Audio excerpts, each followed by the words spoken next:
आम सरकारंकर अर्थात लोकंक सरकारंकर ये होउची सर्वप्रथम कर्तव्य। प्रथम रणनीति होउची वर्ष वर्ष धरी खाली थिबा समस्त सरकारी पदवी युद्धकालीन भित्तिरे पूरण करिबा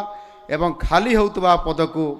नियमित भावे मध्य पूरण करिबा। आपण माने जानिछंती एई प्रक्रिया द्रुततर करिबा पाई मु निजे नूतन वर्ष रे अर्थात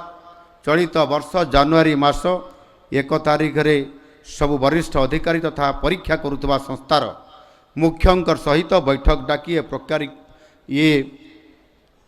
प्रक्रिया को त्वरान्वित करने निर्देश देइथिली। आ द्वितीय कथा होची बेसरकारी एवं औद्योगिक क्षेत्र में अधिक रोजगार सृष्टि करने आम ओडिशा रे जो संभावना राज्य हिसाब रे आज जहाँ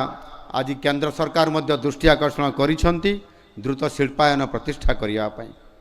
आम सरकार ये उभय रणनीति को सफलतार सहित कार्यकारी करुछंती जार परिणाम आज एठारे प्रतिफलित होउछि। आम सरकार आसिबार मात्र 5 दिन मध्य 11टी नियुक्ति मेलार आयोजन